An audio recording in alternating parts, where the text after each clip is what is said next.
ठीक है प्यारे बच्चों, में एक बार फिर आपके सामने करण कौशिक। और जैसे कि हमने इकोनॉमिक्स के लेक्चर आपको दिए थे, इकोनॉमिक्स के लेक्चर मिल गए होंगे। इकोनॉमिक्स के बाद हम केमिस्ट्री के लेक्चर भी आपको देंगे, पर हमारा जो 25 नंबर की आती है वो हरियाणा जीके है। उस हरियाणा जीके में से 25 में से 20 18 हर कोई ले लेता है, पर हमारा फोकस उस 20 या 18 पे नहीं, हमारा फोकस उस 25 पे है। कुछ बच्चे बोल रहे थे सर एडवांस हरियाणा जीके कराओ, नॉर्मल हरियाणा जीके मत कराओ। बच्चों नॉर्मल हरियाणा जीके भी, क्योंकि जिन्होंने कोर्स परचेज किया है, राजेश भाई का मेरे पास फोन आया था, उनमें से कुछ बच्चे ऐसे जिनको हरियाणा जीके ही नहीं आती, तो थोड़ा बहुत तो उनकी तरफ भी देखना पड़ेगा। तो हरियाणा जीके भी होगी, उसमें एडवांस भी होगी। आज की क्लास बहुत महत्वपूर्ण होगी। इस क्लास में काफी कुछ और जो एक्स्ट्रा चीजें हैं वो भी आपके साथ डिस्कस की जाएगी। तो पहले तो जो हमने ऑलरेडी विकिपीडिया की हरियाणा जीके हो तो फास्ट करेंगे। जैसे मैं बात करता हूं संचार व पत्रिका, संचार वह पत्रिका, बस इसकी पीडीएफ मिल जाएगी भाई, और सबकी पीडीएफ मिल गई होगी ना भाई, सबकी पीडीएफ मिल गई होगी। संचार वह पत्रिका की पीडीएफ भी क्लास खत्म होने के 1-1.5 घंटे के अंदर आपको मिल जाएगी पत्रिकाएं, तो सुनते जाना है। पहले भाई टोटल 3 आकाशवाणी है भाई हरियाणा में, 3 आकाशवाणी। पहली आकाशवाणी रोहतक वाली कब बनी भाई? 8 मई 1976। 8 मई 1976 को बनी रोहतक वाली आकाशवाणी के अंदर। ठीक है बच्चों।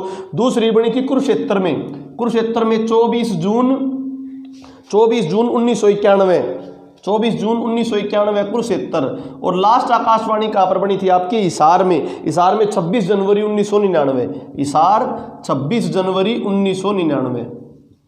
ठीक है बच्चों, पहली इंपोर्टेंट है रोहतक की। इसके अलावा बात करें दूरदर्शन केंद्र केवल एक से, दूरदर्शन केवल केंद्र एक है, वो कहां पर? हिसार में। किसने बनाया था? स्वर्गीय सुषमा स्वराज जी ने। सुषमा स्वराज जी के बारे में आज जो विदेश मंत्रालय का नाम किसके ऊपर रख दिया? सुषमा स्वराज के ऊपर।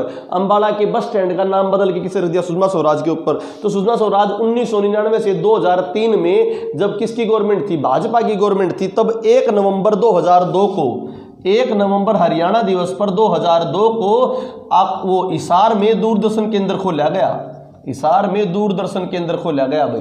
ठीक है बच्चों, इंपॉर्टेंट पॉइंट बता दी मैंने। और मैं बात करूं पहली हमारी दूरदर्शन की जो हमारी दूरदर्शन पे प्लेबैक करती है, दूरदर्शन के बारे में कुछ बताती थी, तो दूरदर्शन की जो महिला थी पहली, वो थी कमला शर्मा जींद। दूरदर्शन की पहली महिला थी कमला शर्मा जींद, जो दूरदर्शन पे प्रसारण वगैरह करती थी। परंतु हरियाणा की लता मंगेशकर बोलो तो हरियाणा की लता मंगेशकर है मोनिका सोनी, टाइटल मिला हुआ मोनिका सोनी रेवाड़ी, मोनिका सोनी रेवाड़ी।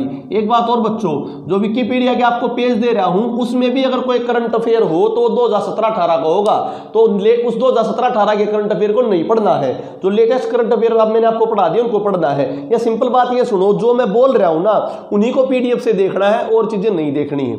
और चीजें जो कुछ एक्स्ट्रा हो तो देख लेना, पास्ट हो देख लेना, पर करंट नहीं देखना है। ठीक है, अब मैं कुछ पत्रकारिताओं की बात करता हूं। पत्रकारिता हरियाणा में कौन सी देखो, मैं नाम बोलूंगा, उन नाम को सुन के कोरिलेट करना है, और कोरिलेट करके ही क्वेश्चन निकलेंगे। उतना टाइम आपका लगाऊंगा जितना आप पढ़ने में, रिवाइज करने में लगाते हो, उससे ज्यादा टाइम नहीं लगाऊंगा। जैसे मैं बात करूं, बाबू कन्हैयालाल सिंह थे, बाबू कन्हैयालाल सिंह थे, उन्होंने 1889 में बाबू कन्हैयालाल सिंह ने निकाला जाट समाचार। कहां से निकाला जाट समाचार भाई? गुरुग्राम से। परंतु यहीं पर याद रखो, जाट गजट आ जाए, जाट गजट आ जाए, वो इस कन्हैयालाल का नहीं था, बाबू कन्हैयालाल का, वो किसका था? छोटू राम जी का, 1916 में। जाट गजट आ जाए छोटू राम जी का 1916 में, परंतु जाट समाचार आ जाए तो बाबू कन्हैयालाल सिंह, बाबू कन्हैयालाल सिंह था बच्चों। बात समझ आ गई नहीं? ये गुरुग्राम से था जाट समाचार, और ये 1916 में जाट जो था ये आपका रोहतक से था बच्चों। ठीक है, बात समझ आ गई। इसके बाद मैं कुछ पत्रिकाएं बताता हूं जो फेमस पत्रिकाएं हैं, उनके स्थान कई बार पूछ लेते हैं, ध्यान से सुनो। जैसे ज्योतिष मार्तंड जो फेमस पत्रिका है वो आपकी गुरुग्राम से, गुरुग्राम। ठीक है, इसके अलावा बात करूं बच्चों, सावधान हो जाओ भाई, महात्मा गांधी आ रहे हैं, सावधान हो जाओ। महात्मा गांधी भिवानी आए थे ना, तो सावधान कहां पर हो जाओ? अभी भिवानी में, सावधान कहां पर हो जाओ? भिवानी में। ठीक है बच्चों, ब्राह्मण समाचार कहां पर? जगाधरी पर भाई। ब्राह्मण समाचार, सरस्वती नदी है ना वहां पर, यमुना नदी, तो वहां से भाई ब्राह्मण कल्चर जगाधरी।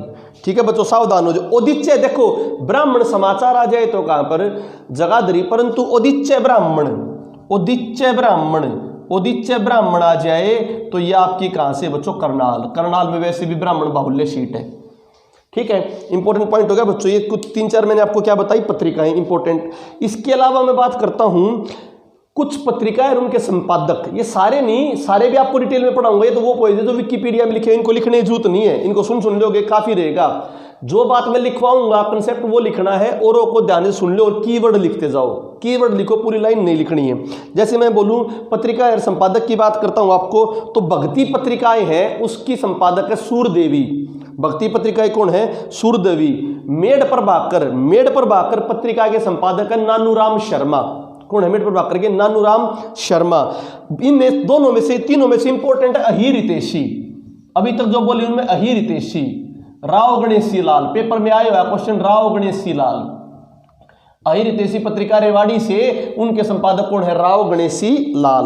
आगे बात सुन, बहुत इंपॉर्टेंट है बच्चों। अब मैं बोलूं हरियाणा की जो विभाग है, हरियाणा विभाग की 2 पत्रिकाएं हैं। हरियाणा विभाग की 2 पत्रिकाएं हैं बहुत इंपॉर्टेंट। इनमें सप्तसिंधु व जन साहित्य। हरियाणा भाषा विभाग की 2 पत्रिकाएं, हरियाणा भाषा विभाग की 2 पत्रिकाएं, हरियाणा भाषा की सप्तसिंधु वह जन साहित्य। 2 पत्रिकाएं बहुत इंपॉर्टेंट है भाई, सप्तसिंधु व जन साहित्य। ठीक है, इसके अलावा मैं गवर्नमेंट की पत्रिकाएं बता रहा हूं। हरियाणा भाषा विभाग की 2 होगी, सप्तसिंधु व जन साहित्य। गवर्नमेंट की पत्रिकाओं को फोकस करो। विभाग और गवर्नमेंट का नाम, गवर्नमेंट पत्रिका का नाम बता रहा हूं। क्वेश्चन इन पे पक्का आता है, बहुत बार क्वेश्चन आता है। जैसे सूचना व जनसंपर्क विभाग। एक तो देखो सदन संदेश अपनी विधानसभा से निकली है, विधानसभा से मासिक पत्रिका कौन सी निकली? सदन संदेश, क्योंकि अपना विधानसभा का सदन हुआ ना, इससे निकली सदन संदेश। अब मैं लिखो लोक संपर्क विभाग, जो सूचना विभाग है, लोक संपर्क विभाग की हरियाणा संवाद बहुत इंपॉर्टेंट पत्रिका है। ठीक है बच्चों, हरियाणा संवाद। उर्दू साहित्य की जमुना तट, हरियाणा उर्दू साहित्य की जमुना तट बच्चों। पंजाबी की शब्द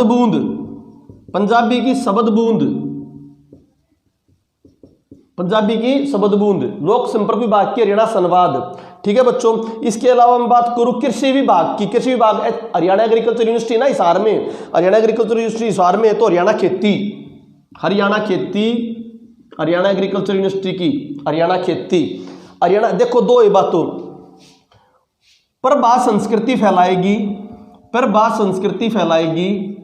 ठीक है बच्चों, और जो है हमारी प्रभा संस्कृति फैलाएगी, और जो साहित्य है वो गंध फैलाएगा। साहित्य गंध जो गंध नहीं होता बच्चों, गंध जो आपकी कमल की और इनके पुष्प की गंध होती है, सुगंध। ठीक है, तो संस्कृत की जो है हरियाणा संस्कृति की अकेडमी की, तो वो हरि प्रभा, और हरियाणा साहित्य जो है वो है हरिगंधा।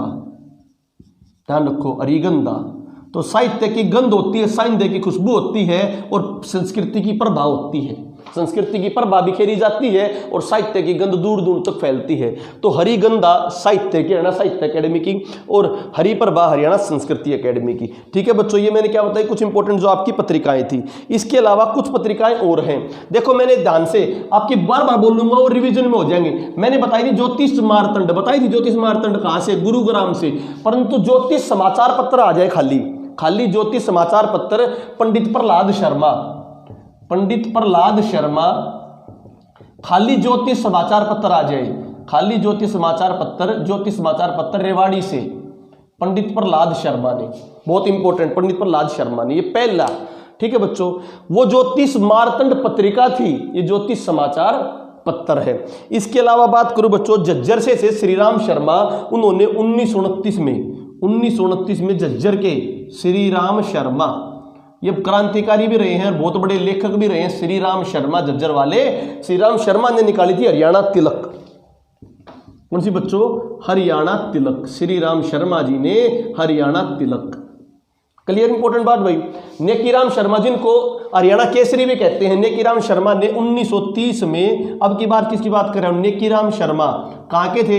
भिवानी के, केलंगा गांव भिवानी, नेकीराम शर्मा, इन्होंने निकाला संदेश समाचार पत्र। कंफ्यूज मत होना, पहले भी बता रहा हूं, संदेश आ जाए तो नेकीराम शर्मा का। जिनकी उपाधि क्या है? इनकी उपाधि हरियाणा केसरी है। उपाधि क्या है इनकी? हरियाणा केसरी है। परंतु मैंने बताया इनकी पत्रिका का नाम क्या? संदेश है। क्या नाम पत्रिका का? संदेश। और एक और बात बताऊं, हरियाणा केसरी एक पत्रिका भी है, हरियाणा केसरी एक पत्रिका भी है, वो पत्रिका जो है वो निकाली थी बनारसीदास गुप्ता, बनारसीदास गुप्ता। तो देखो 3 पॉइंट क्लियर हो गए यहां से। क्या क्या?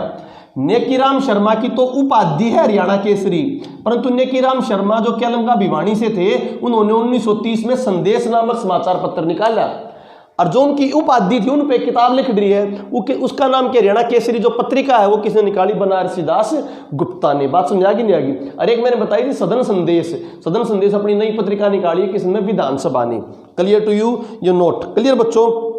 ठीक है। एक और यहां से आ जाए, हरियाणा संदेश भी एक पत्रिका है। हरियाणा संदेश, देखो हरियाणा संदेश ये महेश चंद्र ने निकाली है, महेश चंद्र। तो 3 होगी संदेश से रिलेटेड। खाली संदेश आ जाए नेकीराम शर्मा, कंफ्यूजन दूर करनी है हमने। खाली संदेश आ जाए नेकीराम शर्मा, हरियाणा संदेश आ जाए महेश चंद्र शर्मा, और सदन संदेश आ जाए तो हरियाणा विधानसभा की, सदन संदेश हरियाणा विधानसभा की मासिक पत्रिका। तो क्लियर होगी कहानी। और हरियाणा केसरी उपाधि आ जाए तो पंडित नेकीराम शर्मा की, परंतु हरियाणा केसरी पत्रिका आ जाए तो बनारसीदास गुप्ता। ये बहुत इंपॉर्टेंट पॉइंट जो मैंने आपके सामने अभी क्या करी, डिस्कस किए। ठीक है बच्चों, अब मैं बात करता हूं, इसको रब कर दूं। लाला हरदेव जो अंबाला वाले थे, लाला हरदेव, उन्होंने निकाली ग्राम सेवक। सेवक आ जाए या ग्राम सेवक आ जाए, दोनों किसकी है? ये लाला हरदेव की, और ये आजादी से पहले की पत्रिका है, आजादी से पहले की पत्रिका। तो सेवक आ जाए या ग्राम सेवक आ जाए, सेवक आ जाए या ग्राम सेवक आ जाए, दोनों किसकी? लाला हरदेव की। कहां पर है लाला हरदेव जी? अंबाला वाले लाला हरदेव। बात समझ में आ गई नहीं आगी भाई? क्लियर? अंबाला से एक और निकलती है विश्वव्यापी सनातन धर्म। विश्वव्यापी सनातन धर्म भी कहां से निकलती है? अंबाला से। विश्वव्यापी सनातन धर्म भी कहां से निकलती है? अंबाला से। तो ग्राम सेवक दोनों कहां से? अंबाला से। विश्वव्यापी सनातन धर्म भी कहां से बच्चों? अंबाला से। ठीक है। सफीदों की जो पत्रिका है वो भी बहुत फेमस है। सफीदों से पत्रिका निकलती कायाकल्प, सफीदों से जो पत्रिका निकलती वो निकलती कायाकल्प। सफीदों की पत्रिका कायाकल्प भाई।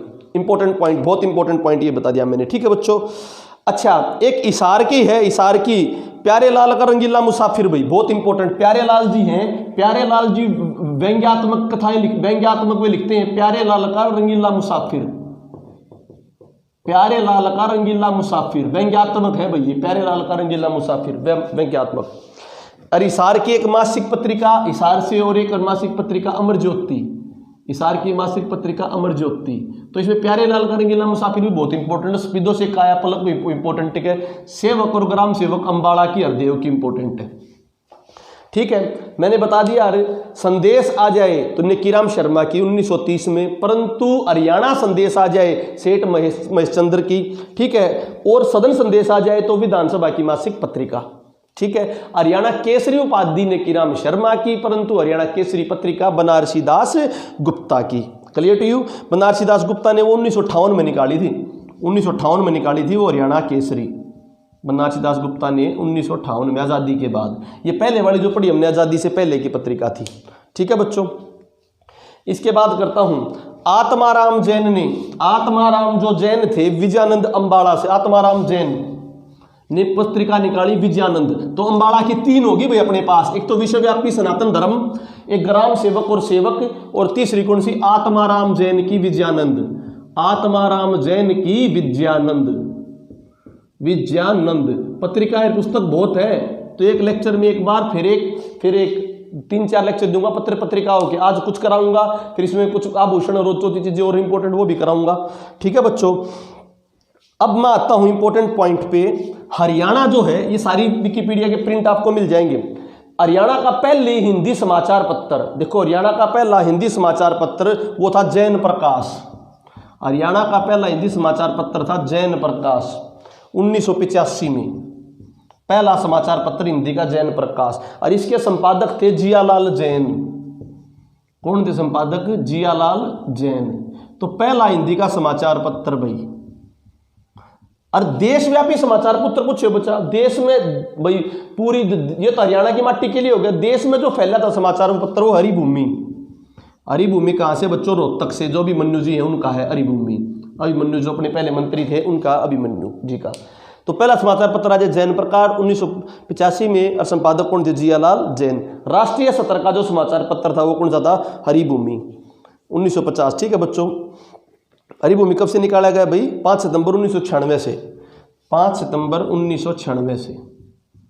कौन भी बता दिया मैंने आपके? अभिमन्यु जी, कैप्टन अभिमन्यु जी। ठीक है। डॉक्टर श्याम सखा श्याम की एक पत्रिका निकलती मासिक कागज। डॉक्टर श्याम सखा श्याम भी बहुत अच्छे राइटर है, उनकी निकलती है मासिक कागज। डॉक्टर श्याम सखा श्याम, श्याम सखा श्याम,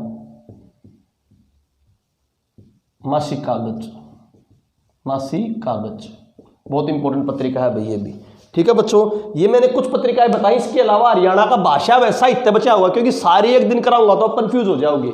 हरियाणा का भाषा व साहित्य एक दिन कराऊंगा, हरियाणा का हिंदी साहित्य एक दिन कराऊंगा। अब जो है हम कुछ और टॉपिक कर लेते हैं जो हमारे पहले हुए थे, जो हमने कर लिए थे उनको क्विक रिवीजन करना। जैसे मैंने आभूषण आपको बता दिए थे, कुछ आभूषण बच गए थे, वो नॉर्मल अभी बता रहा हूँ, 5 मिनट का टॉपिक है खाली, कुछ नहीं है। जैसे मैंने झालरा बताया था, खुशी का प्रतीक, आभूषण टॉपिक आ गया। अब आभूषण झालरा किसका बताया था? खुशी का प्रतीक। इसके अलावा कुछ तो तुमने खुद अंदाजा लगाना, जैसे असली, असली, कंठी, मटरमाला। असली, असली क्या है? जो असली हड्डी होती है, इसके बचाव के लिए गले में जंजीर, मंगलसूत्र, रानी हार, ये सारे किसके हैं बच्चों? गले के और वक्स के। जो गले में होगा, क्योंकि हरियाणा में ये नहीं कि गले में चैन चैन, गले और छाती तक आते हैं, तो गला ऑप्शन में ना हो तो वक्स भी लगा सकते हो, वे छाती भी लगा सकते हो। जैसे कंठी बोला, कंठी, मटरमाला, कंठी, मटरमाला, असली की हड्डी गले के। हाथ के बताए अंगूठी, इंपॉर्टेंट हाथ वाला में तो तुम्हें ना समझ में आओ। अरसी और पोची, अरसी उंगली को बोलते हैं अरसी, और पोची, पोची देखो जो अपने यहाँ पे जो लोकल है वो जानते हैं, जो जाट लैंड है अपनी रोहतक, हिसार, सोनीपत में, उनमें राखी को पोची कहते हैं। राखी को क्या कहते हैं? पोची। इसमें हमारे टीचर एक कहावत भी सुनाया करते हैं, बोले बहना तेरी पोची तो पहुंची, पर तेरी पोची मेरे पहुंचे थी नहीं पहुंची, तो फिर भी तेरी पोची पोच के भी कड़े थी पोची। नहीं सुन आया ना? क्योंकि बहना तेरी पोची, जो तेरी राखी तो पहुंची, पहुंची मतलब मेरे पास आई, परंतु तेरी राखी पहुंचने के बाद भी मेरे पहुंचे थी नहीं पहुंची। तो पहुंची वर्ड क्यों यूज किया है? क्योंकि हरियाणा में जो कलाई को पोचा कहते हैं, कलाई को पोचा कहते हैं, कलाई को क्या कहते हैं? पोचा, लोकल भाषा में। इसीलिए कलाई पे बांधने वाली राखी को क्या कहते हैं? पोची। और वो वर्ड है पहुंची, पहुंचना। इसलिए कहावत बनाई थी हमारे सर ने कि बहना तेरी पोची तो पोची, पर तेरी पोची पहुंच के भी मेरे पहुंचे थी नहीं पहुंची। ठीक है। कौन सा अलंकार है इसमें? अनुप्रास अलंकार। ठीक है। आरसी, पोची, इंपॉर्टेंट पॉइंट है, बहुत इंपॉर्टेंट भाई। ठीक है।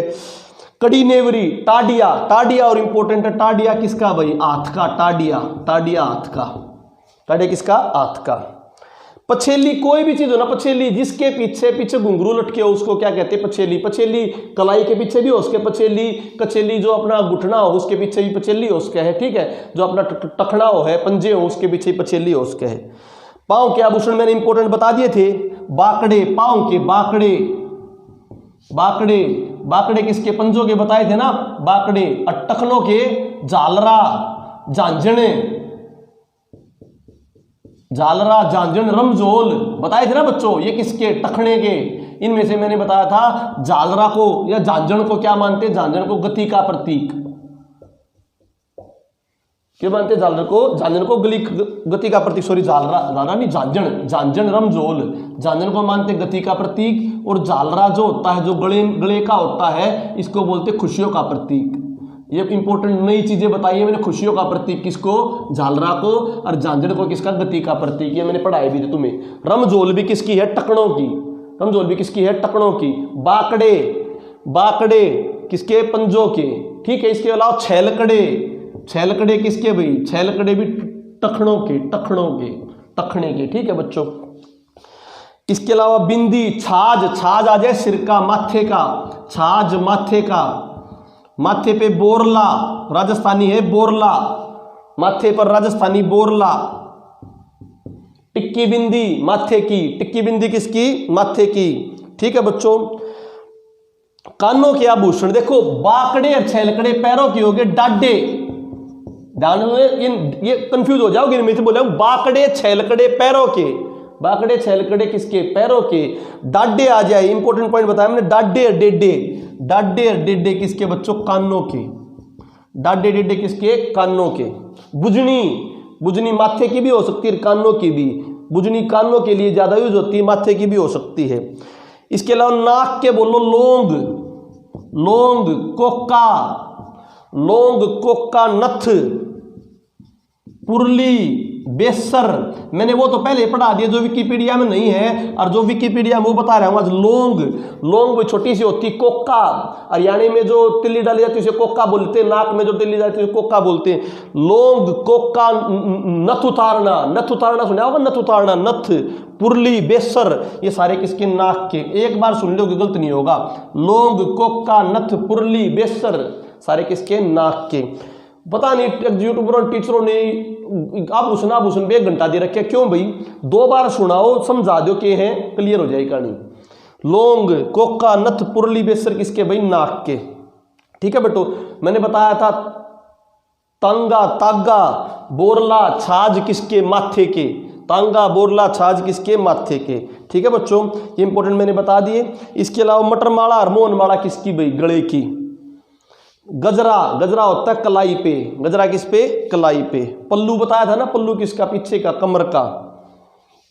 अनंत, अनंत सांप जैसी शेप का होता है अनंत, जो राजस्थानी ये पैर रहते हैं अनंत, बाजू पर। अनंत किस पर, बाजू पर। ये मैंने बता दिया इंपॉर्टेंट आपके आभूषण। इसके अलावा वेशभूषा, देखो मैं सारी नहीं बता रहा, वेशभूषा अगला टॉपिक आपका वेशभूषा। सारी नहीं बता रहा, वेशभूषा।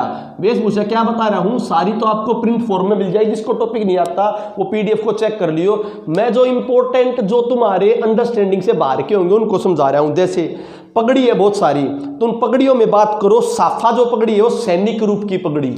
साफा पगड़ी किसे बोलोगे, सैनिक रूप की पगड़ी, सैनिक रूप की पगड़ी। हमारी लोकल जो पगड़ी को कहा जाता है उसे कहा जाता खंडवा। खंडवा, खंडवा होता मान सम्मान का प्रतीक, चौधर का प्रतीक, मान सम्मान चौधर का प्रतीक, खंडवा। सैनिक रूप की पगड़ी, जो लड़ाई झगड़े वगड़े कुछ होया करते तो सैनिक रूप में जो अपन मार कर जाते क्या कहते, साफा। और जो चौधरपणे में पंचायत में जाया करते तो कौन सा होता, खंडवा। खंडवा। पाग, अपने यहाँ पे तो खंडवा है, राजस्थान में पाग। तो राजस्थानी कल्चर में क्या होता है, पाग। पाग राजस्थानी कल्चर में राजपूत स्टाइल की पगड़ी को क्या बोलोगे, पाग। ठीक है बच्चों। और गांधी टोपी, जो अपनी जो सत्य और अहिंसा का प्रतीक है उसको बोलते हैं गांधी टोपी। कौन टोपी, गांधी टोपी भाई। इसके अलावा भाई खेस, सर्दियों में ओढ़ने के लिए क्या होता है, खेस। दुसाला, दुसाला व कंबल। कंबल तो सबको पता है, कंबल का दूसरा नाम हरियाणवी में लोकल नाम है दुसाला, है ना। और अग्नि शाल दुसाने ओढ़ डाली मारे, कंबल तक भी पास नहीं, तू राजा की राज दुलारी। ठीक है, सुन रखे है ना वो रागनी, तू राजा की राज दुलारी, मैं सिर्फ लंगोटे आला सू, शाल दुसाले ओढ़ डाली मारा, कंबल तक भी पास नहीं। दुसाला बढ़िया मखमली होता है, दुसाला सर्दी का बच्चों। ठीक है, कुर्ता कमीज सबने पताए हैं। कमरी, कमर पे पहनने के लिए होती थी कमरी। जो आप तो देखे होंगे पहले बूढ़े होया करते, बूढ़े जो अपने पैसे ऐसे नीचे छुपा कर रखा करते, वो थी उनकी कमरी। क्या करती बच्चों, कमरी। एक जैकेट होया करती अंगरखा, अंगरखा वे स्पेशली बनवा, कमरी बढ़िया डिजाइन में बनाया करते ना, कमरी को बढ़िया डिजाइन में बनाया करते, तब उसको बोलते थे अंगरखा। पीडीएफ मिल जाएगी, अंगरखा तब बोलते थे कमरी को बढ़िया डिजाइन में करवाने के बाद, अंगरखा। ठीक है बच्चों, अब मैं बात कर रहा हूं कुछ औरतों की वेशभूषा की। औरतों की कुछ वेशभूषा, औरता में भी बहुत सारी वेशभूषा है। तो औरता में ये जो ओढ़नी है कई डाल की है, तो परंतु हमें वो ओढ़नी इंपोर्टेंट करनी है जो हमारे काम की। जैसे पीलिया, पीलिया एक विशेष प्रकार की ओढ़नी होती है, तो जो बच्चे के समय दी जाती है, बच्चे के समय दी जाती है, उसके ननिहाल से, बच्चे के ननिहाल से आती पीली, पीले कलर की। उसमें क्या होता है, लाल तो किनारे होते हैं चुंदड़ी के और बीच में पीले रंग का थापा होता है। थापा बताया था ना मैंने, थापा विशेष प्रकार का थापा। मेहंदी के थापे भी लगते हैं, अलग अलग तरीके के थापे लगते हैं। थापा मैंने बताया था, एक तो भगवानों के लिए थापे लगते हैं, भगवान बनाए जाते हैं। ब्याह के टाइम पर ऐसे हाथ का थापा भी लगता है। और दूसरा मैंने बताया था, एक वर पक्ष की, जो वधु पक्ष की बड़ी बुजुर्ग महिला है, वो वर पक्ष के बड़े बुजुर्ग महिला को दान देते समय और विदा करते समय क्या लगाते हैं, थापा। तो ऐसा ही चूंदड़ी के अंदर बीच में क्या लगा होता है, थापा, उसे बोलते हैं पीलिया। क्या बोलते हैं, पीलिया। डिमाच, डिमाच जो चुंदड़ी होती है, डिमाच जो ओढ़नी होती है, डिमाच चुंदड़ी बोलो या ओढ़नी, चुंदड़ी भी ओढ़नी का एक प्रतीक है। डिमाच जो ओढ़नी हो तो रेशमी ओढ़नी को बोलते हैं, रेशमी ओढ़नी को क्या बोलते हैं? डिमाच। ठीक है बच्चों। फुलकारी, फुलकारी एक विशेष प्रकार की कलाकारी होती है। फुलकारी ये कपड़ों पर दस्तकारी होती, फुलकारी ये पंजाब की होती है, पंजाब से फेमस है। तो फुलकारी की टाइप की ओढ़नी भी होती है पंजाबी कलाकारी की। और जो अपने यहाँ पर एक राजस्थानी कलाकारी की है लहरिया, लहरिया, लहरिया में कौन सी पत्ती है? बंदेज पत्ती, बंदेज पत्ती। तो बंदेज पत्ती की जो है वो कौन सी है? लहरिया। कौन से टच की? राजस्थानी टच की। और फुलकारी कौन से टच की?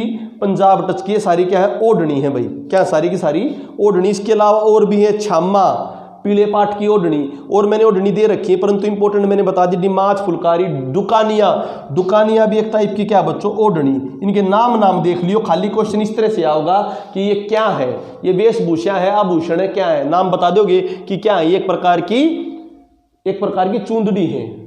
फुलकारी, पीलिया, डिमाच, दुकानिया, लहरिया। ठीक है।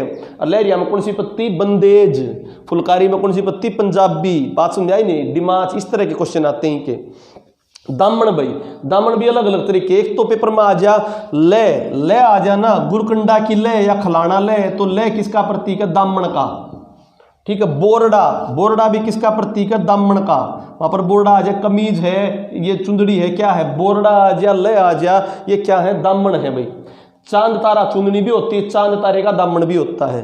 लहरिया चुंदड़ी भी होती है और लहरिया दामन भी होता है। लहरिया दामन कौन सी पत्ती का? बंदेज पत्ती का, राजस्थानी पत्ती का। बात समझ आगे नहीं आगी? खारा, खारा भी एक प्रकार का दामन है। तो मैंने पीडीएफ दे दूंगा, उन पीडीएफ को देख लियो, अभी मुझे सुन लो, बस सुन लो। अगर एक बार पीडीएफ में देख लोगे तो क्वेश्चन क्या हो जाएगा? सोल्व हो जाएगा। बच्चों की वेशभूषा, इस पे क्वेश्चन आ सकता है। एक तो जुगला टोपी, बच्चों के नाम जुगला टोपी, एक फरगल, एक जुगला टोपी, फरगल। जुगला टोपी जो है, कोई भी जब छोटा बच्चा पैदा होता है तो कोई मिलने वाला जो होता है, चाहे उसके ननिहाल हो चाहे कोई भी हो, मिलने वाला जो कुछ वस्त्र लेके आता है ना छोटे बच्चे के लिए, उन वस्त्रों को बोलते हैं जुगला टोपी।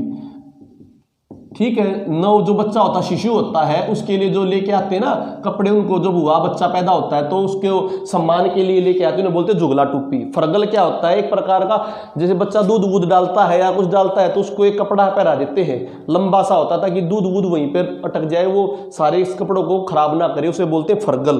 क्या बोलते हैं? फरगल। ठीक है बच्चों, जुगला टोपी हो गया, फरगल हो गया। कहानी क्लियर होगी बच्चों? ठीक है। ये मैंने कुछ बताई थी वेशभूषा। अब आ जाओ कुछ लोक नृत्य।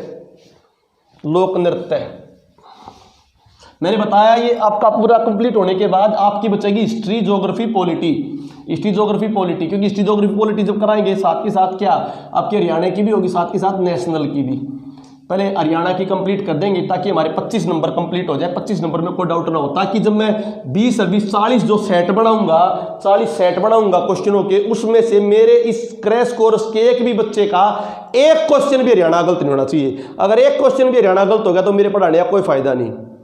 लिख के दे रहा हूं, एक महीने में लगभग सारा सिलेबस कवर करा दूंगा। वो आपके ऊपर, उस सिलेबस को आप कितना टाइम दे रहे हो। इसलिए भाई सांस फूल ले, तेज पढ़ाऊं हूं ना, तो एक टॉपिक एक टीचर एक घंटे में पढ़ाया करे, पर मैं तेज पढ़ा रहा हूं ताकि आपको पीडीएफ दे रहा अपनी पूरी विकिपीडिया की। लोगों ने तो अपनी बुक छुपवा ली, मैं अपनी बुक मार्केट में फ्री कर रहा हूं ताकि नाम की इज्जत तो रख लिया। कर्ण कौशिक, कर्ण महावीर दानी था, तो वो इतने दानी तो नहीं है पर कर्ण की तरह तर्ज पे तो चल पड़े, इसलिए मैंने अपनी बार की बुक नहीं छपवाई और अपडेटेड मटेरियल भी ना छपवाया ताकि बच्चों को दिया। क्योंकि बुक आती मार्केट में 300 रुपए की, 250 रुपए की आपको बेवजह कॉस्ट पड़ती। जिन्होंने यहाँ पर क्रैश कोर्स लिया है भाई, फ्री ऑफ कॉस्ट पढ़ा रहा हूँ, और उन बच्चों को क्या भाई मैंने बुक भी अपनी फोटो तरवा के दे दी है। ठीक है। और करंट अफेयर्स पढ़ाई दिया। लोक नृत्य के बारे में आ जाओ भाई। लोक नृत्य भाई, सारे लोक नृत्य के बारे में आपने पता, इंपॉर्टेंट भी तो कुछ तो नाम से निकाल देना। जैसे मैं बोलूं धमाल नृत्य, कौन सा नृत्य है? धमाल। धमाल ऑटोमेटिक पता लग जाए। वीर रस का नृत्य है, लोग खुशी में, खुशी के टाइम पर कौन सा नृत्य करते हैं? धमाल नृत्य करते हैं। धमाल नृत्य मोस्टली पुरुषों में किया जाता है। किसमें? पुरुषों में। मंजीरा नृत्य, मंजीरा अपना एक यहाँ पर वाद्य यंत्र है। किस प्रकार का वाद्य यंत्र है? मंजीरा जो वाद्य यंत्र है वो धातु का बना हुआ है। किसका बना है बच्चों? धातु का। तो धातु का वाद्य यंत्र बना हुआ है, तो धातु मिली होती है, उसको ऐसे करते हैं बजा के, तो उस बजा के धातु के यंत्र से मापने वाले उसको नृत्य को क्या कहते हैं? मंजीरा नृत्य। लूर नृत्य हरियाणा का प्राचीनतम नृत्य है। लूर नृत्य हरियाणा प्राचीन नृत्य है, फागुन के महीने में जनरली किया जाता है। लूर नृत्य मोस्टली महिलाओं द्वारा किया जाता है। लूर नृत्य भाई, पर अब पुरुष भी भाग लेते हैं, परंतु लूर नृत्य मोस्टली महिलाओं द्वारा किया जाता है। छठी नृत्य, जब बच्चे की छठी होती है, जिस दिन उसका नामकरण होता है, छठी वाले दिन नामकरण होता है, कहते हैं बे माता उस दिन उसका नामकरण लिखती है, तो छठी के दिन, बच्चे की छठी के दिन जो नृत्य होता है उसे छठी नृत्य कहते हैं। डमरू नृत्य, भाई भगवान का भजन करते हुए, भगवान श्री शिव जी का भजन करते हुए डमरू नृत्य करते हैं। घोड़ी नृत्य, जब घोड़ी पर दूल्हा बैठता है तो उसकी उसमें खुशी के लिए वो नृत्य, पहले घोड़ी को नचाया करते, उसको क्या बोला करते, घोड़ी नृत्य। ठीक है बच्चों। तीज नृत्य, तीज के त्योहार पर नृत्य किया जाएगा। फागण का नृत्य फागण के महीने में होली दुल्हन के लिए किया जाएगा। ठीक है, मोस्टली पहले महिलाओं करते थे, महिला पुरुष दोनों करते हैं। खोड़िया बहुत इंपॉर्टेंट बता दिया मैंने, पहले बता दिया था।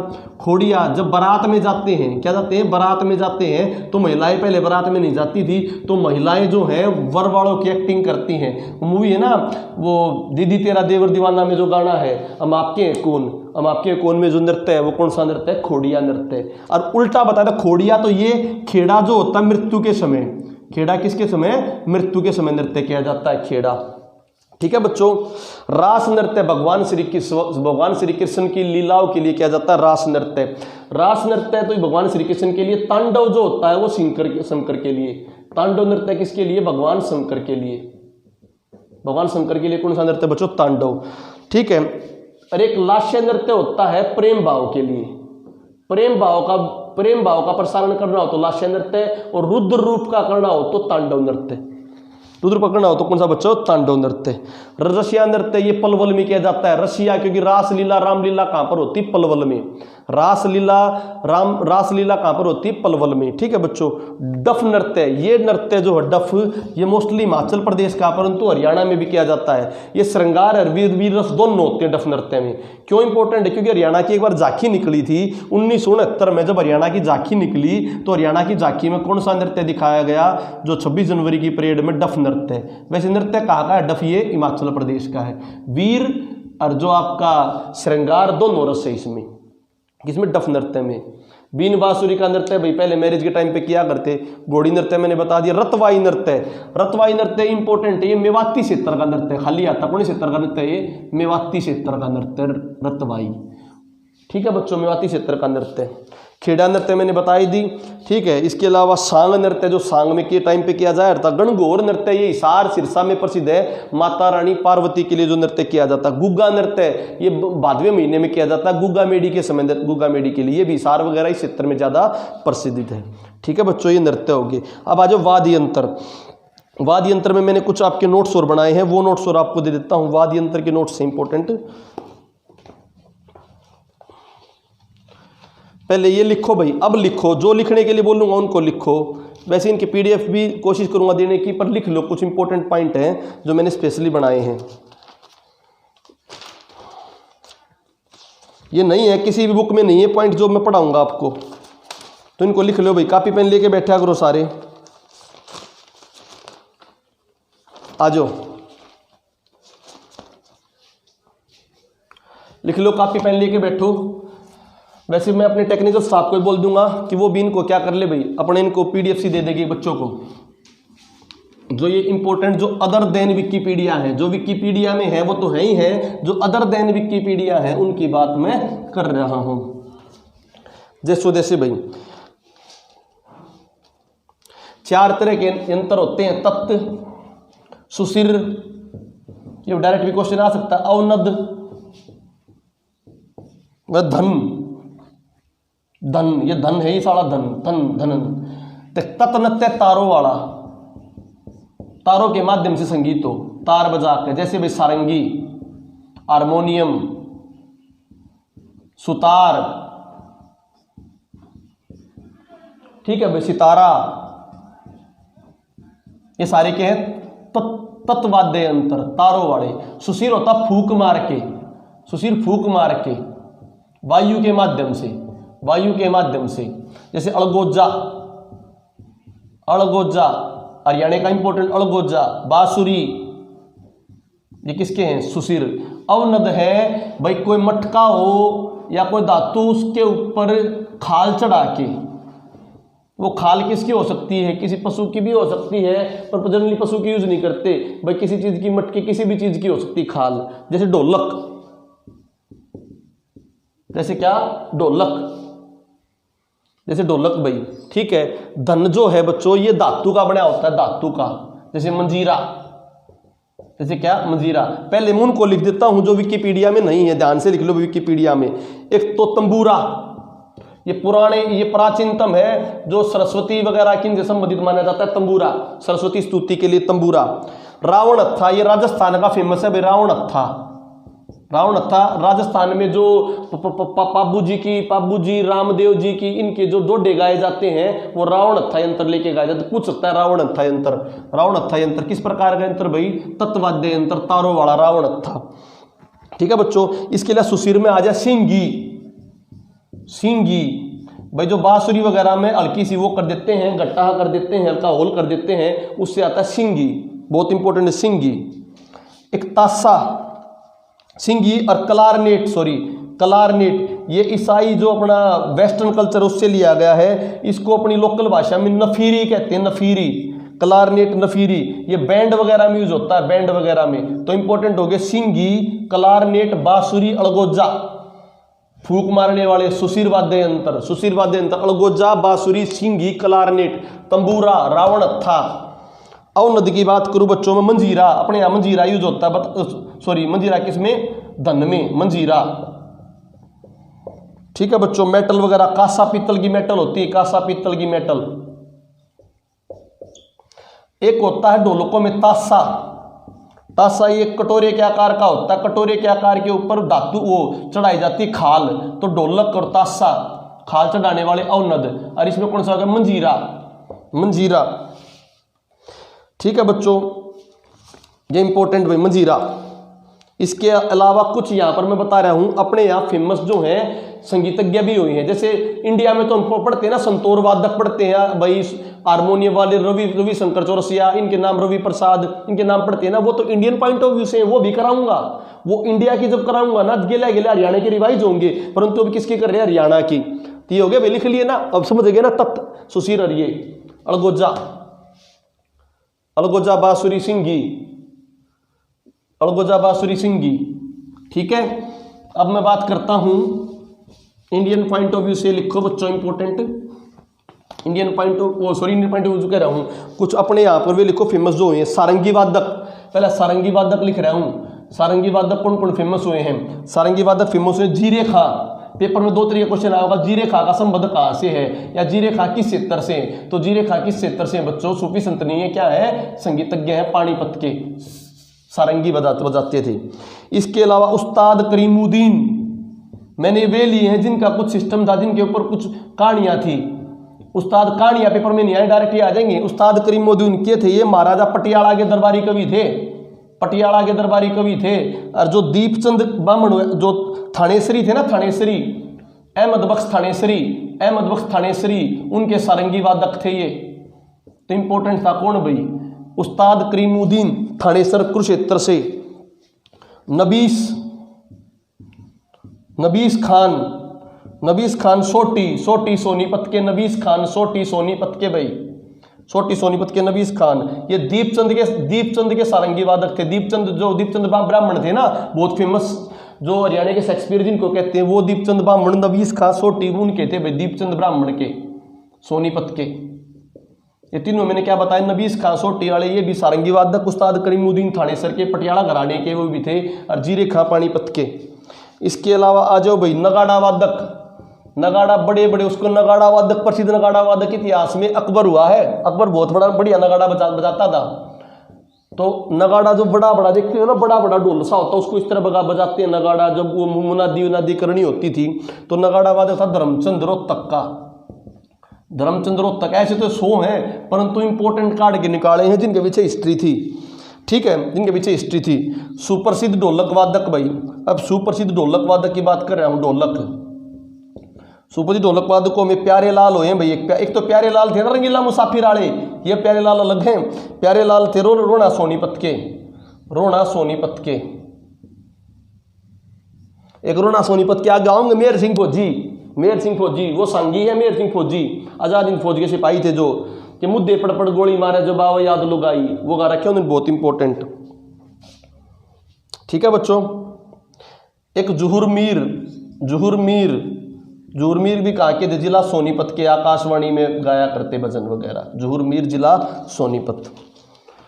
ठीक है भाई, ये मैंने बताया किसके बताइए, संगीत के, वाद्य यंत्र के। ठीक है, अब मैं बात कर रहा हूँ हरियाणा के अनुपम छटा सांग करेंगे, और साथ में इसके सांग करने के बाद क्या करें, फिल्मी हस्तियां भी करेंगे। तो 2 टॉपिक और इंपॉर्टेंट बच्चे होंगे। इसके अलावा मैंने कुछ और हरियाणा के लिख रखे हैं, वो भी आपको पढ़ाऊंगा। हरियाणा के इंपॉर्टेंट जो विकिपीडिया या किसी बुक में नहीं है, ये बता दिए। ये किसी भी बुक में देख लो, किसी बुक में नहीं मिलेंगे, ये किसी भी बुक नहीं मिलेंगे। ये है तुम्हारे लिए निचोड़ जो है। ठीक है, इनके लिए बहुत बुक पढ़नी पड़ रही है। देखो ये मैं तुम्हें दिखाऊं, कम से कम भी इतनी सारी बुक पढ़नी पड़ रही है एक टॉपिक के लिए। तुम मेहनत कर रहे हो, उस मेहनत पे तुम भी अपनी मेहनत करो। ठीक है, एक टॉपिक के लिए करनी पड़ रही थी सारी बुक।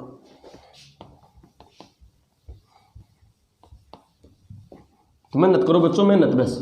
इनमें से देखो, पहली बात तो विकिपीडिया में से सारा आ लेगा, विकिपीडिया में ना आया तब इनमें से आ लेगा। पहली बात तो विकिपीडिया में सारा आ लेगा, नहीं आया तो इनमें से आ लेगा। ये 3-4 नंबर आप कोरों से क्या करेंगे, बेटर करेंगे। ठीक है बच्चों, अगला जो अपने पास है ही अपने सारा अनुपम छटा सांग के बारे में पढ़ते हैं बच्चों। पहली बात तो सांग के बारे में हम पढ़े, तो सांग के बारे में भाई 3 चीज होती है, टेक, कली और तोड़। सांग कितने पार्टों का बना होता है, 3 पार्टों का। ये भी कहीं पे नहीं है, टेक, कली और तोड़।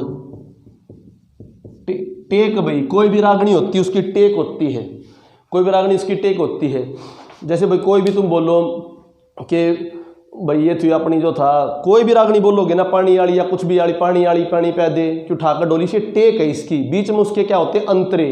कली को क्या बोलते हैं, अंतरे। और लास्ट में क्या होता है, तोड़ जो होता है वो कहीं ना कहीं संदेश देने वाला होता है।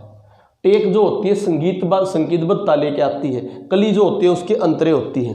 ठीक है बच्चों, और हमारे यहाँ पे चलो पहले तो मैं ना विकिपीडिया पढ़ा देता हूँ, फिर सारा एक साथ बता दूंगा ताकि विकिपीडिया का लिखना ना पड़े।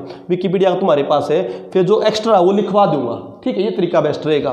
टेक कली तोड़ दे वैसे बता दिया, अब सुनो ध्यान से, पहले विकिपीडिया बड़ा सारा सुन लो। सांगों की जड़ किससे बताई जाती है, हरिवंश पुराण से। विकिपीडिया में है ये, जो एक्स्ट्रा लिखवाना होगा जो बोल दूंगा। हरिवंश पुराण में बोलते हैं कि सांग वगैरह थे, और सांगों का पहला वर्ण 14वीं शताब्दी में मिलता है। राजा रतन सेन जो पद्मावत से रिलेटेड थे, राजा रतन सेन के बारे में कहता है कि सांगों के शौकीन थे और वहीं पर सांग सुनते थे। प्रथम जो बड़ा सांगी माना गया बच्चों, वो माना गया किशनलाल भट्ट को। किशनलाल भट्ट मेरठ वाले को हरियाणा प्रथम सांगी माना गया। इनकी कर्म भूमि, वैसे तो मेरठ से थे, कर्म भूमि कहाँ पर रही इनकी, रेवाड़ी। कर्म भूमि कहाँ रही इनकी, रेवाड़ी। इनके प्रसिद्ध सांगों में थे हीर रांझा, कौन से थे, हीर रांझा। ठीक है बच्चों, अब इसके बाद बताऊं, फिर जो सांगी हुई उनमें से नाम आया अहमद बख्श थानेसरी का। अहमद बख्श थानेसरी था ना, मैंने पढ़ाया अभी। अहमद बख्श थानेसरी का सारंगी वादक कौन था, उस्ताद करीमुद्दीन, पता था ना अभी। तो अहमद बख्श थानेसरी, इन्होंने रामायण के ऊपर सांग रचा था। रामायण के ऊपर सांग रचने वाले कौन थे, अहमद बख्श थानेसरी। ठीक है बच्चों, और कौन सी भाषा में लिखा था, कोरवी भाषा में। पेपर में बैठा था रामायण के कौन सी भाषा में सांग रचा, इन्होंने कोरवी भाषा में। किसने, अहमद बख्श थानेसरी ने। अहमद बख्श थानेसरी, 2 बार क्वेश्चन आया हुआ है। एक बार तो भाषा के ऊपर पूछ रखा है, एक किसके ऊपर पूछ रखा है, रामायण के ऊपर। ठीक है बच्चों, इसके बाद आया अली बख्श। अली बख्श जो थे ये हरियाणा के नहीं थे बच्चों, अली बख्श थे मंडावर राजस्थान अजमेर। तो इनका जो प्रसार रहा वो भी अपने राजस्थानी टच वाले जिले में, रेवाड़ी, महेंद्रगढ़, इनमें रहा ज्यादा, रेवाड़ी, महेंद्रगढ़, गुड़गांव में। ठीक है, इनका और इनमें इंपॉर्टेंट सांग है पद्मावत और कृष्ण लीला। ये वो पढ़ा रहा हूं जो विकिपीडिया में पहले। ठीक है बच्चों, ये तो पश्चिमी हरियाणा से इनका संबंधित था। अगर मैं बात बताऊं, फिर इसके अलावा शंकरदास, नेतराम, दीपचंद अलग अलग ब्राह्मण हुए। एक नेतराम जी हमारे परिवार में से थे, वो इस्माइला गांव से, इस्माइला रोहतक से थे, हमारे बड़े परिवार में से ही। वो भजनी थे। उनके ऊपर एक मंडली में क्या हो गया था भाई, मंडली में कटाक्ष हो गया था, लोग भजन की बजाय सांग सुनने चले गए थे। तो उनका जो फिर उन्होंने सांग परंपरा अपना ली, और बहुत इंपॉर्टेंट सांग है उनका सिल्लो सेठानी किनका, नेतराम इस्माइला रोहतक। मेरे गांव, हमारे परिवार में से हमारे पूर्वज जी थे, कौन, नेतराम जी। हमारी 4th-5वीं पीढ़ी में थे नेतराम जी, इस्माइला रोहतक से। ठीक है बच्चों, सिल्लो सेठानी ये दीपचंद के समकालीन थे नेतराम जी भी। फिर एक फेमस जो है वो दीपचंद। दीपचंद कहां से? दीपचंद ब्राह्मण सेरी खांडा। दीपचंद ब्राह्मण कहां से? सेरी खांडा। सेरी खांडा कहां पर है? सोनीपत में। सेरी खांडा सोनीपत। सेरी खांडा के एक और सांगा है कोई आजाद सिंह। आजाद सिंह भी सेरी खांडा ने ब्याह नहीं था, आया बहुत रागणी। आजाद सिंह भी सेरी खांडा सोनीपत से थे। दीपचंद के बारे में कहा जाता है इनको आधुनिक सांग का जनक, हरियाणा का शेक्सपियर और हरियाणा का कालिदास। परंतु हरियाणा के कालिदास में कई बार लक्ष्मीचंद लिखा, तो हरियाणा का कालिदास में दीपचंद ऑप्शन में दीपचंद लगा देना। कविता का कालिदास आ जाए, क्या आ जाए? कविता का कालिदास, तब लक्ष्मीचंद लगाना। ठीक है।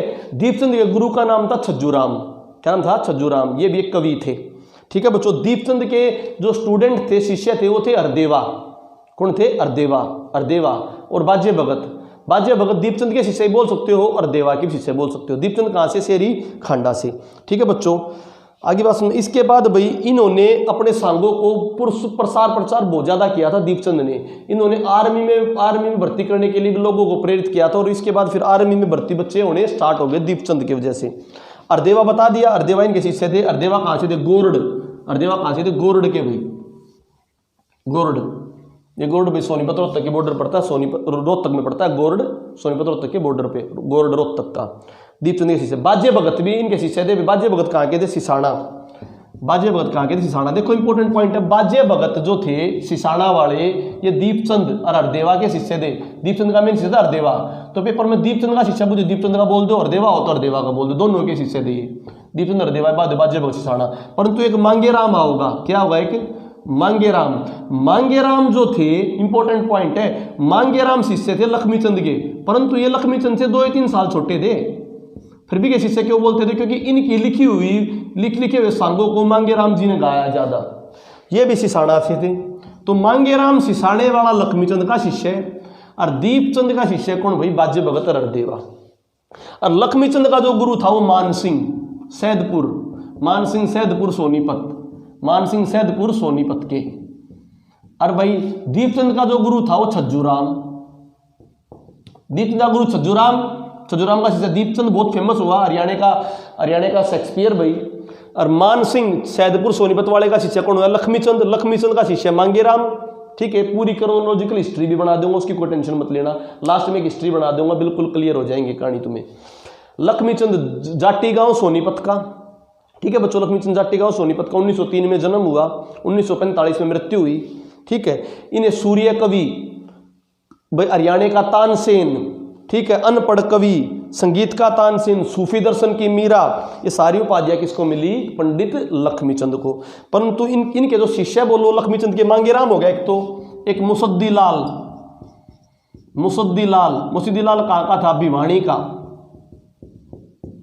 मुसद्दीलाल भिवानी का बच्चों, बहुत इंपॉर्टेंट। देवीदत्त था परावर रोहतक का। परावर रोहतक। इनको आधुनिक काल के गंधर्व माना गया। आधुनिक काल के गंधर्व, क्योंकि जो ये थे अपने लक्ष्मीचंद जी, इनको गंधर्व कहा गया। गंधर्व, जो गंधर्व क्या थे? बोलते हैं कि इनको शाप मिला था, लोक परंपरा है, इनको शाप मिला था स्वर्ग से।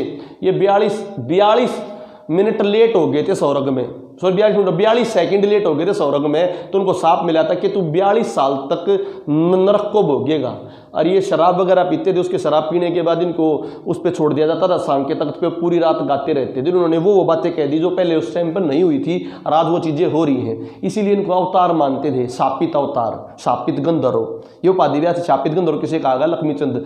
तो उनके जो 3 चेले हैं, उनके 3 चोलों ने इनके सांगों को फैलाया। किसने? मांगेराम सिसाना वाले, मांगेराम सिसाना सोनीपत, मुसद्दीलाल भिवानी और देवीदत्त परावरिया। तो इन्हें आधुनिक काल के गंधर्व कहा गया है, क्योंकि वो पुराने काल का गंधर्व, ये कौन से काल के? आधुनिक काल के गंधर्व। ठीक है बच्चों। लक्ष्मीचंद के जो मोस्टली सांग थे किसने फैलाए? मांगेराम ने। ठीक है। सांगों में कुछ परंपराएं हैं, जैसे बारामासा,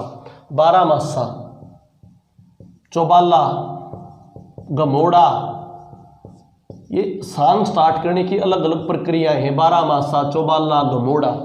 ठीक है बच्चों। अब मैं आपके बारे में वो सांग करा रहा हूं जो सांग आप लोगों ने नहीं पढ़े, या सांगों के बारे में जो बात आपको नहीं पता है। ठीक, इसको रब कर रहे हैं तो विकिपीडिया की थी, अब एक्स्ट्रा बातें बता रहा हूं, ध्यान से समझना।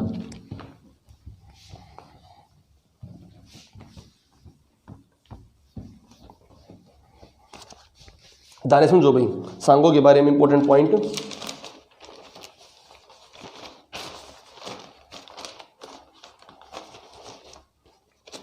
यहाँ पे तो क्रोनोलॉजिकल बता रहा हूँ ताकि क्रोनोलॉजिकल में कोई दिक्कत नहीं आऊंगी, क्रोनोलॉजिकल कौन के था। और यहाँ पर एक्स्ट्रा बातें बता रहा हूँ। देखो रागणी, रागणी जो होती है सांगों की पत्नी कहा जाता है, राग की रानी, राग की रानी। राग होते थे, राग होते ना बहुत सारे राग भाई, जो पुराने टाइम पे तानसेन वानसेन गाया करते, उनकी राग की रानी कहा रागणी को। अरे रागणियों को प्रस्तुत कर, नाटकीय रूप से प्रस्तुत करना, रागणियों को नाटकीय रूप से प्रस्तुत करना, नाटकीय रूप से प्रस्तुत करना क्या कहलाता है? सांग।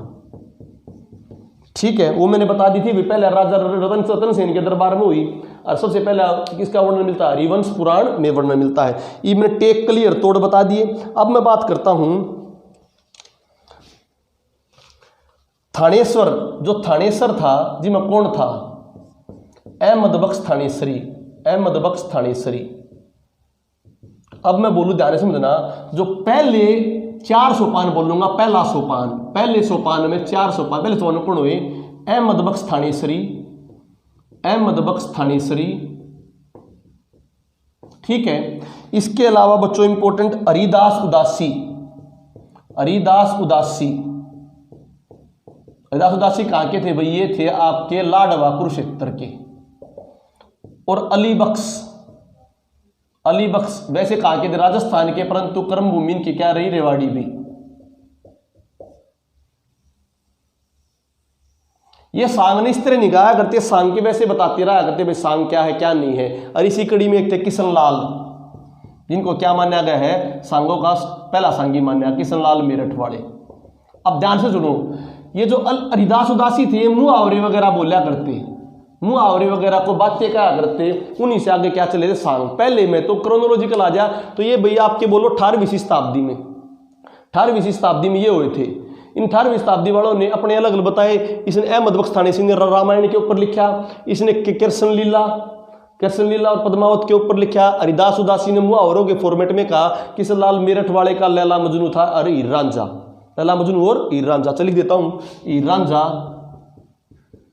लैला मजनू किसका? लिख लो साथ में, किसका? किशन लाल मेरठ वाले का, किशन लाल मेरठ वाले का। अली बख्श का बता दी मैंने, अली बख्श का कौन सा भाई? अली बख्श का आपका वो कृष्ण लीला और पद्मावत, कृष्ण लीला और पद्मावत। हरिदास उदासी के मुहावरे, अहमद बख्श थानेश्वरी की रामायण। ये थे पहले लेवल के सांगी भाई, जो पहले लेवल के सांगी थे। ठीक है, इसके बाद मैं करता हूं अगले लेवल के सांगी बच्चों, सेकंड लेवल के सांगी। अच्छा, अली बख्श की 1-2 और बातें लिख लो, अली बख्श के बारे में और लिख लो। अली बख्श के बारे में 1895 से लेकर 1845 से लेकर 1895 अली बख्श के बारे में आपकी कृष्ण लीला होगी। गुल बकावली, पेपर में आ जा, गुल बकावली, गुल बकावली। किसकी गुल बकावली? अली बख्श, अली बख्श की गुल बकावली, अली बख्श की गुल बकावली। लिख लिया भाई? ठीक है, दूसरे लेवल के सांगी में लिख लो, दूसरे लेवल के सांगी में लिखो भाई आपके दूसरे लेवल में दीपचंद, नेतराम, दीपचंद, नेतराम, शंकरदास, दीपचंद, नेतराम, शंकरदास, दीपचंद, नेतराम, शंकरदास। ठीक है, दीपचंद, नेतराम, शंकरदास। अच्छा, एक बात और बता रहा हूं इंपॉर्टेंट, सांगों के टॉपिक कौन से होया करते? सांगों में अपने यहां पर जो फेमस सांग टॉपिक होया है वो होया है पिंगला भर्तरी, पिंगला भर्तरी। लोक कथाओं में भर्तरी और पिंगला, पिंगला उसकी भाभी थी, भर्तरी उसका देवर था, उनके विवाद को बताया है, उनके संबंधों के बारे में बताया पिंगला भर्तरी। एक गोपीचंद सांग, पिंगला भर्तरी, गोपीचंद सांग। ठीक है, और एक सांगी और हुए थे इनके टाइम पर, ताऊ सांगी, ताऊ सांगी हुए थे इनके टाइम पर। ये द्वितीय लेवल है, second level, second level. Deepchand, Netram, Shankardas और ताऊ सांगी। ताऊ सांगी का है रुक्मणी विवाह, ताऊ सांगी का क्या है? रुक्मणी विवाह। नेतराम का सिल्ला सेठानी, नेतराम का सिल्ला सेठानी, नेतराम का क्या? सिल्ला सेठानी, नेतराम का सिल्ला सेठानी। दीपचंद के आ जाओ, दीपचंद के सोरठ, सोरठ, ज्ञानी चोर, ज्ञानी चोर। गोपीचंद जो फेमस अपना गोपीचंद, ये सारे किसके हैं? दीपचंद ब्राह्मण के, हरियाणा के शेक्सपियर के। आधुनिक सांग के जनक के प्रथम सांगी किशनलाल मेरठवाड़ा, परंतु आधुनिक सांग के जनक दीपचंद, सोरठ ज्ञानी चोर गोपीचंद, सोरठ ज्ञानी चोर गोपीचंद।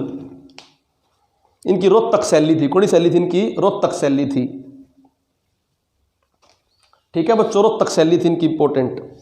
द्रौपदी चीरहरण, द्रौपदी चीरहरण भी नहीं कहा, द्रौपदी चीरहरण ये भी बहुत फेमस हुआ था।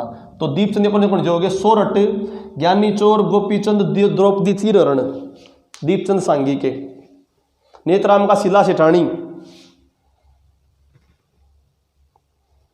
ठीक है बच्चों, रब कर दू भाई इन्हें रब कर रहा हूं साथ के साथ। अली बख्श का गुल बकावली। अब मैं बात कर रहा हूं तीसरे लेवल के सांगी। तीसरे लेवल के जो सांगी हुए हैं उनमें हुए बाजे भगत, बाजे भगत, लक्ष्मीचंद, लक्ष्मीचंद बाजे भगत, देवी सिंह, देवी सिंह। ये हो गए तीसरे लेवल के सांगी, थर्ड सोपान, तीसरा सोपान। ठीक है बच्चों, अब मैं बात करता हूं देवी सिंह के सांगों के बारे में। इंपॉर्टेंट है देवी सिंह, देवी सिंह के सांगों के बारे में बच्चों। ढोला मारू, ढोला मारू जो थी इन्होंने लिखी 1928 में, ढोला मारू 1928 में। और इन्होंने दीपचंद के ज्ञानी चोर का भी प्रकाशन किया, दीपचंद के ज्ञानी चोर का प्रकाशन किया 1926 में। ज्ञानी चोर का 1926 में देवी सिंह ने, और ढोला मारू का 1928 में। तृतीय लेवल के सांगी थे भैया। और जो अपने लक्ष्मीचंद थे, इनका वहां के जर्नल में 2 प्रकार की विधाएं बताइए। नौटंकी, 2 प्रकार की विधाएं, नौटंकी और लैला मजनू, मकतब की यारी। ये 2 है ना जो अंग्रेजी जर्नल में फेमस हुए थे, लैला मजनू, मकतब की यारी और नौटंकी।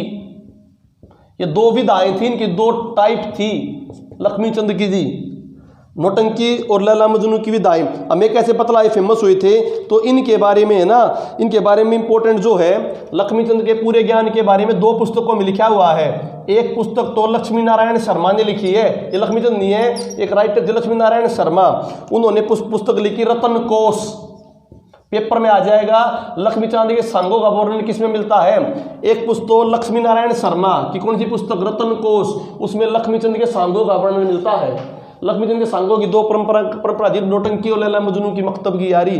दूसरी जो पुस्तक है वो लिखी थी पूर्णचंद शर्मा ने, पूर्णचंद शर्मा ने। इस पुस्तक में किसका मिलता है? हरियाणा। इस पुस्तक का नाम है लक्ष्मीचंद ग्रंथावली, लक्ष्मीचंद ग्रंथावली। और ये जो पुस्तक है हरियाणा साहित्य अकेडमी निकालती है, हरियाणा साहित्य अकेडमी में इसका प्रकाशन हुआ। तो क्वेश्चन बहुत इंपॉर्टेंट बनता है, हरियाणा साहित्य अकेडमी में इसका प्रकाशन हुआ है। कौन सी का? लक्ष्मीचंद ग्रंथावली। किसने लिखी है? पूर्णचंद शर्मा। इन दोनों पुस्तकों से लक्ष्मीचंद के सारे सांगों के बारे में पता लगता है। तीसरे लेवल के सांगी बाजे भगत, सिसाणा वाले, लक्ष्मीचंद। बात समझ आ गई नहीं आ गई?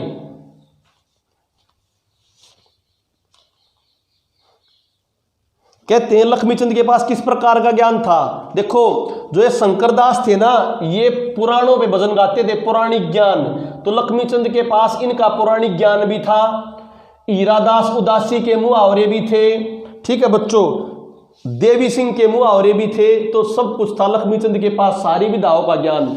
उन्होंने 40-45 सांगों में सारे रूप दिखा रखे लक्ष्मीचंद जी ने। अच्छा, लक्ष्मीचंद के बारे में एग्जैक्ट डेट पूछ सकता है जन्म की, वो भी बता देता हूं।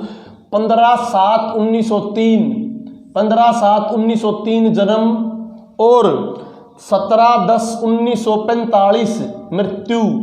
जाटी कला सोनीपत जन्म, जाटी कला सोनीपत। लक्ष्मीचंद कौशिक थे ये, लक्ष्मीचंद कौशिक।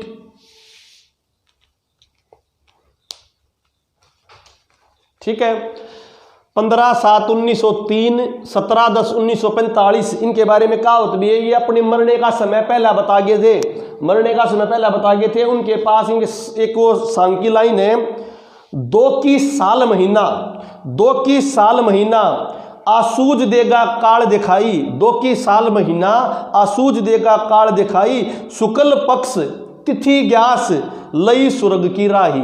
समझो ध्यान से, 2 की साल महीना, साल पूरा होने में 2 महीने रह जाएंगे। तो मतलब कौन सा महीना, अक्टूबर। 2 की साल महीना। आसूज का मंत्र, आसूज में अक्टूबर होता है। आसूज देगा काल दिखाई, आसूज में मेरा क्या होगा, काल होगा, मेरी मृत्यु होगी।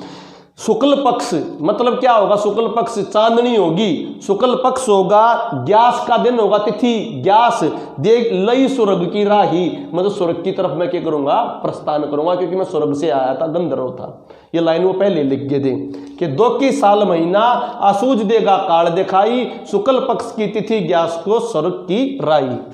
ठीक है बच्चों, जाटी क्लास सोनीपत वाले पंडित लक्ष्मीचंद जी। ठीक है, इनसे रिगार्डिंग क्वेश्चन ये मैंने कर दिया भैया, आपका इंपॉर्टेंट बता दिया। अब इसको रब कर रहा हूं भाई।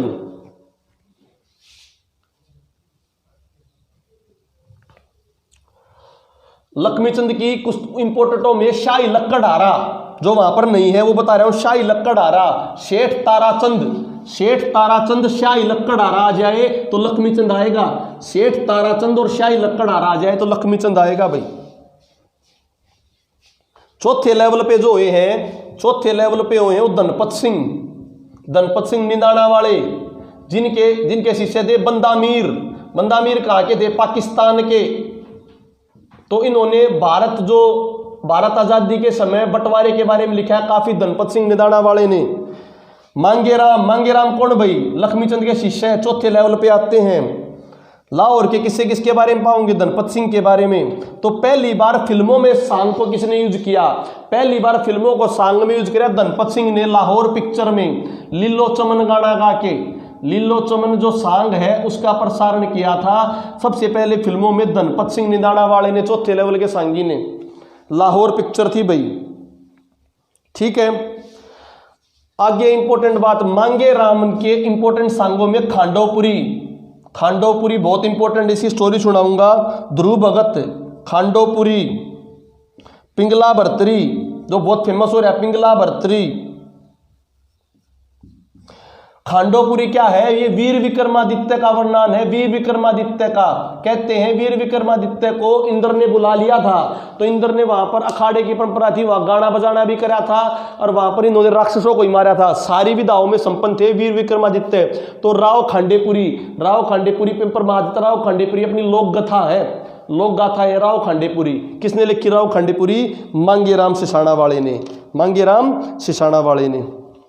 क्लियर बच्चों, पिंगला भर्तरी मैंने देवर भाभी का बता दिया था। ठीक है, श्री राम शर्मा भी थे इनके टाइम पर। श्री राम शर्मा ने जो है किसानों के बारे में लिखे थे सांग, किसानों के बारे में लिखने वाले सांग कौन थे, श्री राम शर्मा। ये सांगों के बारे में इंपॉर्टेंट पॉइंट थे जो मैंने सब कुछ आपके सामने डिस्कस किए, सांगों के बारे में इंपॉर्टेंट पॉइंट। कर दूं भैया अब इसको, राव खांडेपुरी वीर विक्रमादित्य के बारे में।